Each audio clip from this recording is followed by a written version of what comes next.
Hola, soy la Basmati de nuevo con vosotros. Hoy toca, tengo que leerlo porque sabéis que cambio siempre los títulos, Bernardino Luini. Os va a encantar. Este señor, ¿cómo diría yo? Es un pintor y dibujante italiano, por supuesto, que pertenece a la generación de pintores lombardos.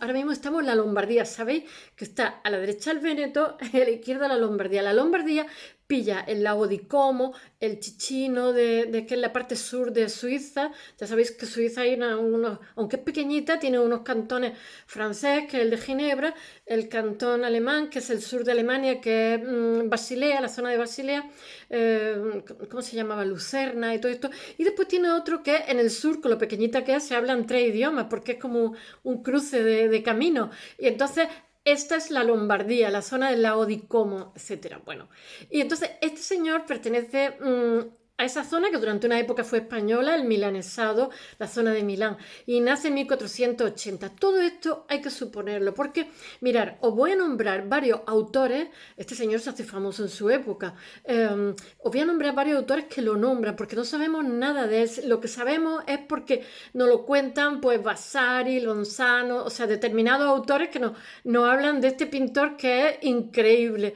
Y mirad, he puesto en el blog todas sus obras. Bueno, todas sus obras no tienen muchísimas obras.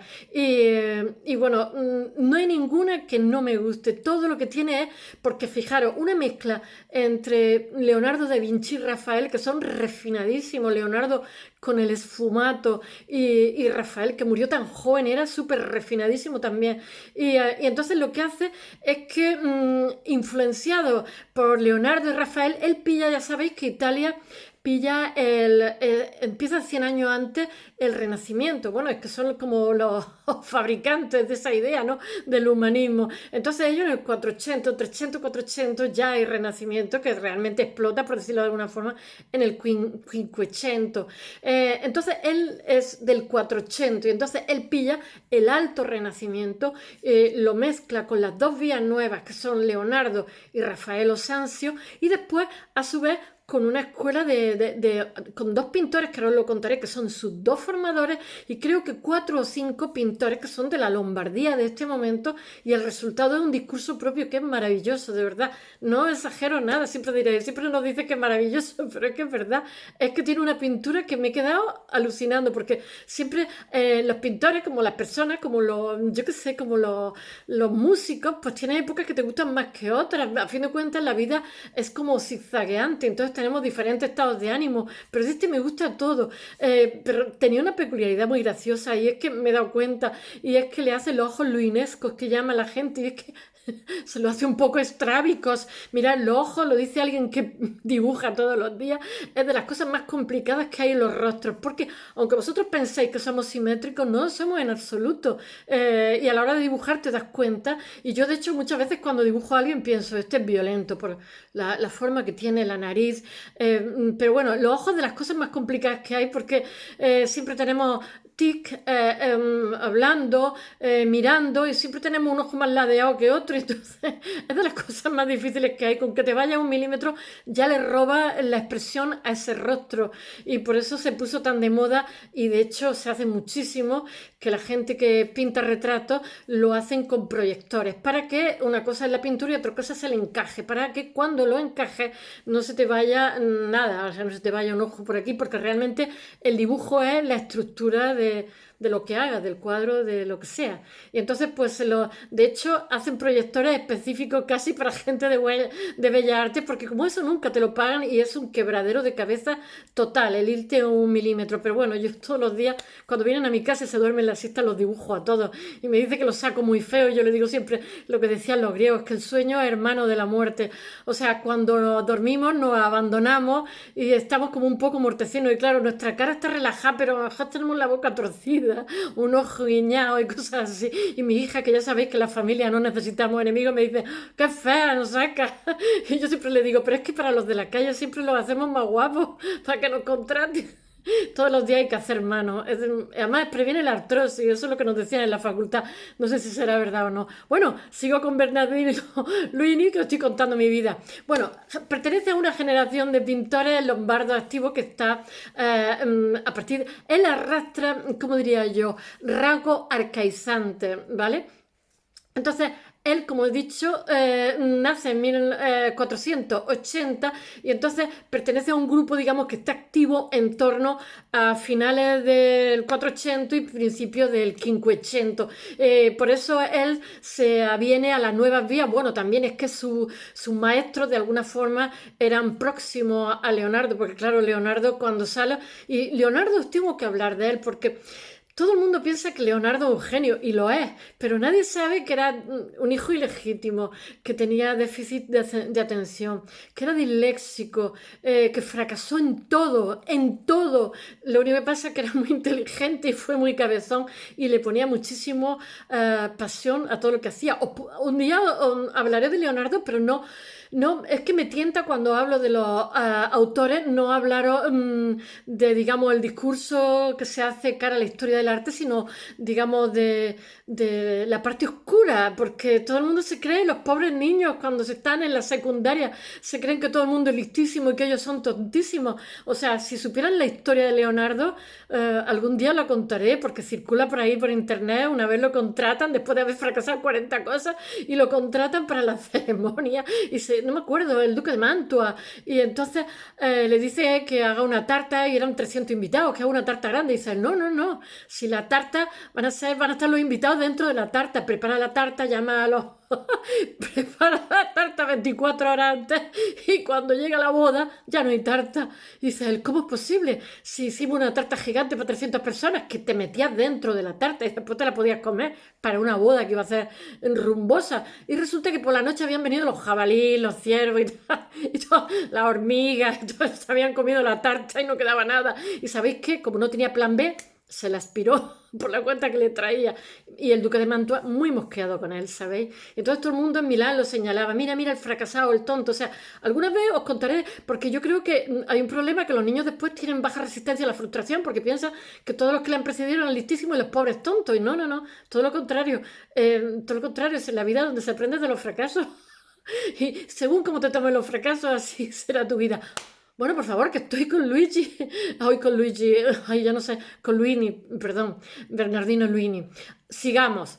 Pues que trabaja en torno a 1500 y que él coge las dos vías, las mezcla justo y hace realmente como si dijéramos una especie de discurso de la Lombardía, lo mismo que hay florentino, una escuela florentina, lo mismo que hay una escuela del Véneto, pues digamos hace un discurso lombardo, por decirlo de alguna forma. Porque él realmente en la época que vive, siempre que sea contemporáneo en la época que está, pues coge las dos novedades que hay del Alto Renacimiento, que son Rafael y Leonardo, y la verdad es que tuvo muy buen criterio porque son maravillosos los dos. Y entonces crea una corriente renacentista lombarda, por decirlo de alguna forma, con ese mezclete que hace, crea un discurso propio, lo tengo que decir. Sus cuadros son de bonito, creo que lo he dicho 40 veces, y pertenece al entorno de Da Vinci, porque sus maestros van a pertenecer al entorno de Leonardo. Y eso, ¿sabéis lo que pasa? Que como casi 600 años nos separan de este autor tan maravilloso, pues resulta que se parece tanto a Leonardo con el esfumato y claro, tiene coletazos de Rafael porque era contemporáneo, tenía la misma sensibilidad que en un principio se pensaban que eran obras de Leonardo y no, no. Es de Luini.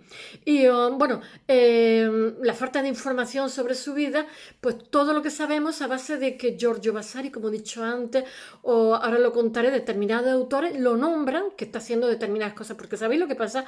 Ellos trabajaban para particulares, también para instituciones. Entonces la obra que han hecho, porque tiene obras ambiciosas en diferentes épocas de su vida, otras muchas se ha perdido y otras muchas no sabemos si es de él o es de otras personas, porque a este hombre ya veréis como es un coleccionista que manda, como no puede tener toda su obra, que es Borromeo.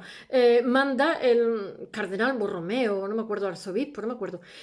Como no puede tener la tola, manda pintores que la copien, con lo cual ya no sabe si son copias, son originales, en fin, muy complicado. Sigamos.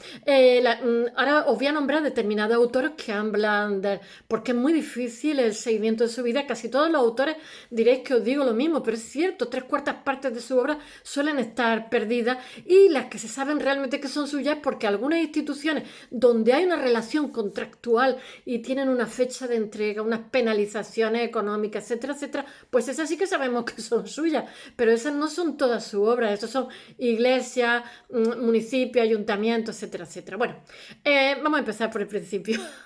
En 1480 nace Bernardino Luini, que realmente era Bernardino Scapi. Lo que pasa es que Luini es una toponimia, porque él es de un pueblo que se llama Dumencha, que tiene una aldea que se llama Luini. Entonces, claro, le pusieron pues Bernardino, del pueblo Luini, que no era Scapi, era su apellido real, el de su padre. Bueno, en 1485, ahora os voy a nombrar Lomazzo, que es un autor con un libro que se llama Tratato dell'arte, dalla pintura, escultura e arquitectura, realmente que lo nombra, dice, menciona a Luini y que se forma con tiene primero un maestro que se llama Stefano Scotto, que se está haciendo la Catedral de Milán, lo está haciendo entre 1485 y 1520, y él trabaja también como ayudante con él.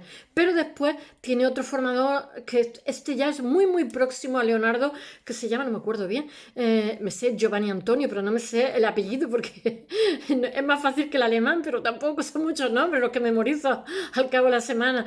Boltrafio. Y entonces este es muy muy cercano a Leonardo, entonces la influencia que digamos le conecta. Mirad, todo el mundo tiene influencia, no hay nada por, ¿cómo se dice? Relación espontánea, es una frase que lo digo siempre. Heredas una tradición y tú generas un discurso que a su vez es una nueva vía que a su vez otros retoman como tradición. Eso es en arte, en literatura y en todo. Me imagino que en la tecnología y en el resto de cosas, porque tecné en griego significa arte. Bueno, Giorgio Vasari menciona a Luini entre los seguidores milaneses de Leonardo. Pero yo digo que Leonardo cuando vive hasta monta un restaurante con Botticelli, con eso digo todo, porque tenía con Francisco I, lo contrataban para eso, para eventos. Francisco I, como era también ingeniero, era listísimo, pero lo contrata, Francisco I de Francia, lo contrata para hacer máquinas de guerra y estaba hasta las narices, hacer catapultas y cosas de estas. Y bueno, hace de todo el pobretico y todo fracasa. Bueno, pero es maravilloso la pintura que tiene, la última cena, ¡buah! Bueno, pocos son los datos que se tienen de este señor, y sabemos que trabaja en Milán en los frescos, porque ya sabéis que esto lo mismo pintaban en tabla, que hacían frescos, etcétera. Porque la pintura al óleo todavía tardará un poquito en llegar, en popularizarse, por decirlo de alguna forma. Pero incluso los que usan pintura al óleo también harán de todo, habrán frescos, tablas, bueno. Lo que pasa es que la pintura al fresco ya sabéis que llevaba clara de huevo, que la hacía muy inestable, no te podías permitir hacer determinadas cosas que haces con el óleo, porque mirad, por ejemplo, la pintura plástica, si tú echas pintura sobre una cosa, la tapa. Pero sin embargo, en óleo, los colores, cuando tú pones un color sobre otro color, lo fusiona. Es otra cosa distinta. Son colores rotos, o sea, es una preciosidad. Y después lo que hacen los holandeses, que sabéis que es la veladura, que le dan una luz total. Pero después lo que hacemos los españoles es que en vez de darle esa veladura por encima, se la damos primero por debajo antes de empezar a pintar. Y si queremos luego, le podemos dar esa luz por arriba para que los colores no vibren. Bueno, un día hablaré de eso. Es conocido por sus Madonas, que la hace estrábica. Eso me hace mucha gracia, pero os voy a decir una cosa. El otro día el autorretrato que había así de Durero también era estrábico. Con un ojo estaba mirando un sitio y con otro es que es muy difícil. Los ojos son muy difíciles. La anatomía en general le llaman luinesco a este tipo de ojitos de lagarto. Bueno, en 1510 son las primeras obras que se conocen como tal, que están en relación contractual, porque las otras sabemos que están en Milán trabajando, pero como no se firman, porque eso es una cosa que no, en fin, y entonces como en esta hay relación contractual, hay un políptico que son la Virgen y el Niño, la Anunciación y Dios Padre, la iglesia parroquial de Ay, tengo que leerla. Ay, San Marjanico de Como. ¿Había estado en el lago de Como? Es maravilloso, por favor, alguna vez ir, porque es increíble. Bueno, George Clooney tiene ahí una casa, nuestro rey por poco se hunde el barco, es preciosísimo, pero preciosísimo. Y como muy decimonónico, muy bonito, y unas casas. Bueno, se perciben las características que he dicho antes, que son la alternancia de elementos arcaizantes del 480 propios del siglo XV mezclados con los del siglo XVI, el 400 con el 500, como le he dicho, de Rafael y Leonardo.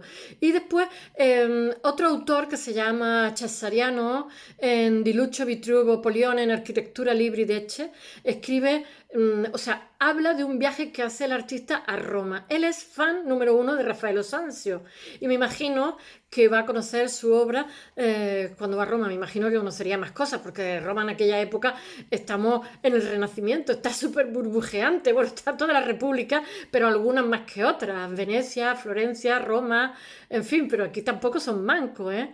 Los lombardos. Y bueno, él está familiarizado un poco con la pintura de, ya os he dicho, de Rafael, y eso se nota, este viaje a Roma pasa como os dije el otro día con Alberto Durero, los viajes como son artistas y son sensibles, pues esa influencia Rafaelo se nota en Villa Peluca, que la hace, tengo que mirar la fecha, 1520-1523, donde se nota muchísima influencia de Rafael, aunque luego genera un discurso propio como he dicho, porque eso siempre es así, los que son buenos artistas, no te quedas solamente en la mímesis de lo que has aprendido. Y bueno, que ahí se ven, como he dicho, los elementos arcaizantes mezclados con Leonardo, Rafael.